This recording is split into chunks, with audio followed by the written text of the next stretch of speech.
What I've been doing is, as we transition from our current house, which we've been working hard to get on the market, so we've been doing a lot of work there off camera. I've been bringing trailer loads of stuff from my shop in my garage there, and as I build shelves, then I can put it away. And in my old shop and garage, I had a bunch of these shelves. They're just 1x12 material with the L brackets underneath. You can see the shadow lines from that. And I want to kind of clean that up a little, so we're going to plane them off just to clean them up. And this one actually had a leaking bottle of bleach on it, and you can see what it did to the wood fibers, but I think we can clean that up enough to recycle it and repurpose it. So we'll come over here, and this is what's called the mega shed. It's 44 by 55 or 44 by 44 inside here. The other 11 feet is the porch. And I've got this wall also OSB'd and painted, and I've got my workbenches in. I've got several videos on this process. So this was a steel building that we framed with wooden 2x4s. We spray foamed it, and then we came back, put OSB on it, 2 coats of primer, and then a top coat of white, and brought benches from my other garage and my other workshop, put them here, put together some new shelves, and also have a couple of rolling tables here. And the idea is these rolling tables can move to the porch if I want to do workout on the porch that's really dirty or dusty. And then this is storage, and this is my everyday workbench. One thing I struggled with was how to frame out around these metal bracings. And I thought about a lot of different things, and what I ended up doing is where I could, I one-pieced it when I put up the OSB, but where I had to cut a notch, I cut a notch. So I've got some trim pieces here that I cut and painted, so we're going to put them up today. And then back here in the bathroom, I pieced together all this OSB. So there is the seam line showing between the strips of salvaged OSB that I had, so we're actually going to put some battens over top of that. So let's knock that out real quick, and then we'll plane some wood because I really like planing. I've had that planer, something that I bought used off of Facebook Marketplace, and I think the last time I used it, I turned the blades around, so it should have real sharp blades on it. If I seem overly excited about this shop, it's because the dream out here of Piney Grove is becoming a reality. It is right here in front of Deb and I's face. This has been a 7-year process, and this wall has been ready to have this done on it for years, like at least 2 years, and I just haven't been able to get to it. And now that I'm starting to get some organization, I'm starting to feel more at home in my own workshop instead of feeling like this is just a weekend workshop. So when I bought this DeWalt nailer, I just bought it because it was on sale. It was like 99 bucks or something. And I could think of a few uses for it. But now that I've started using it, I've realized just how useful it is and how many different jobs I can do with it. It's real easy to load, throw the brads in there, and just go to town with it. I see why people love them.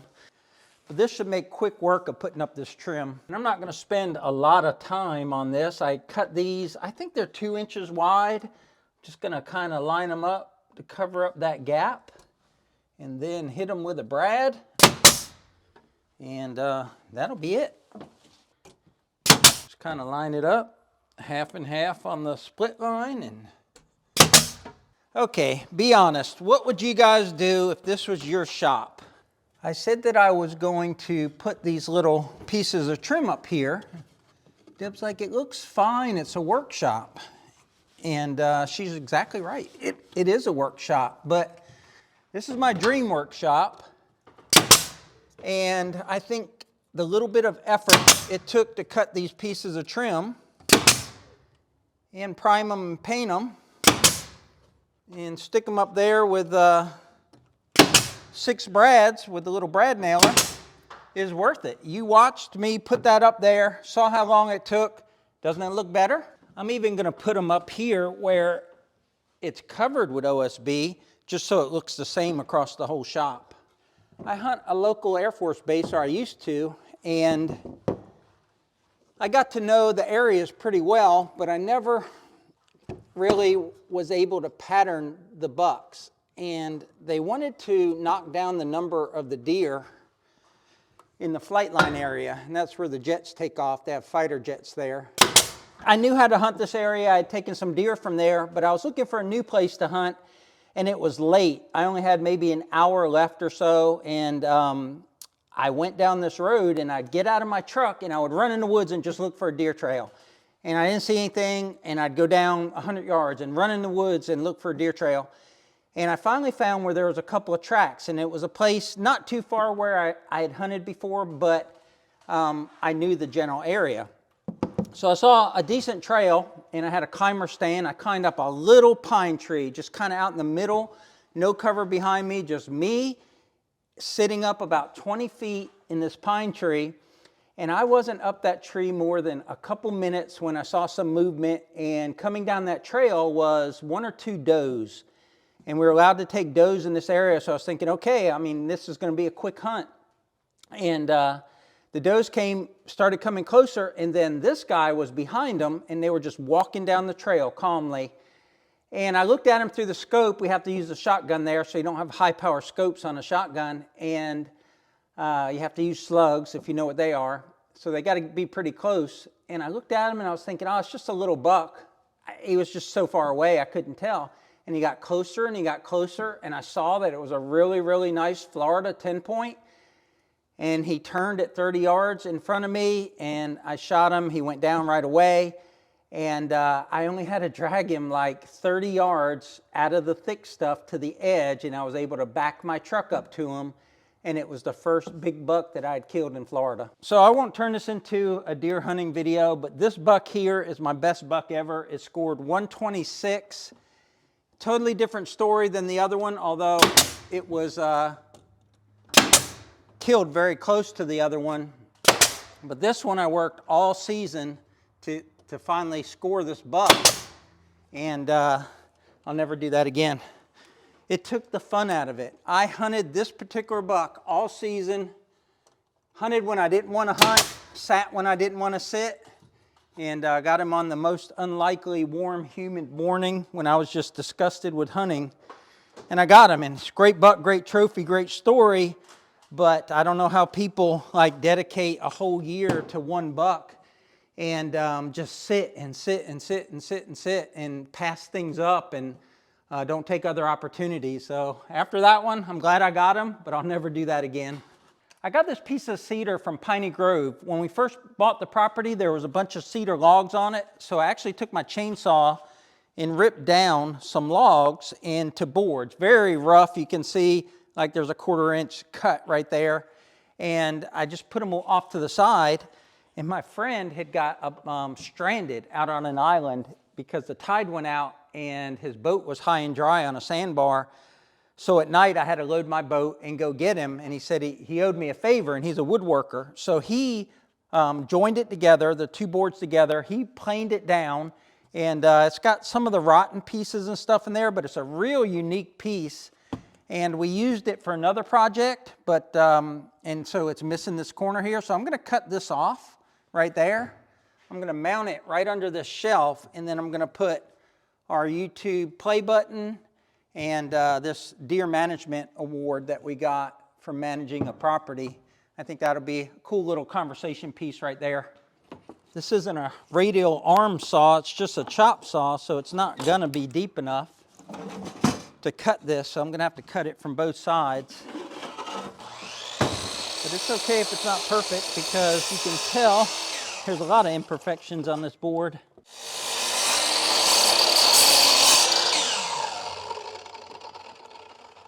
There's just a little sliver holding it together.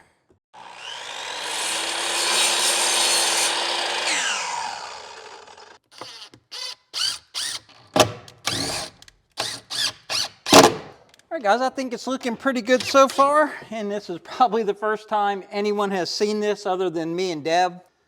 But there it is. There is the Piney Grove play button. That's the right place for that, because it is this shop and this land and the rest of Piney Grove that got us the 100,000 subscribers. And hopefully you guys are enjoying the ride as much as we are. Time to plane some boards. I haven't planed anything in a minute, so it's gonna be kind of fun relearning how to use this.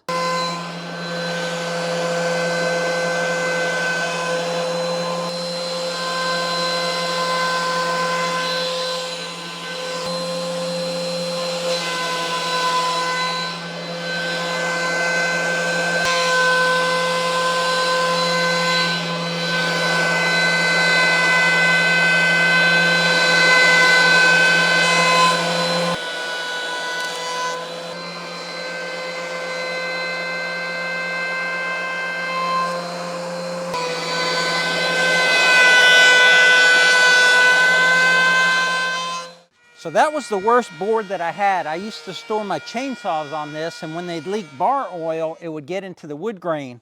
This is the underside where the brackets go. That cleaned up pretty good. But what really cleaned up good was the top side. This was totally dark with oil stains, and I could have run it through a couple more times, but I kind of like that look right there. I also like where the oil is down into the grains of the pine board here. So in just a few minutes, I was able to take these old shelving boards that have been up in our other house for well over 20 years and make them almost like new again, repurpose, recycle, and also these boards have some sort of emotional significance to me because these have had my tools, my chainsaws, my hand tools, my hunting gear and everything on it, and now at Piney Grove, as we start this new chapter of our life, they'll be doing the same thing.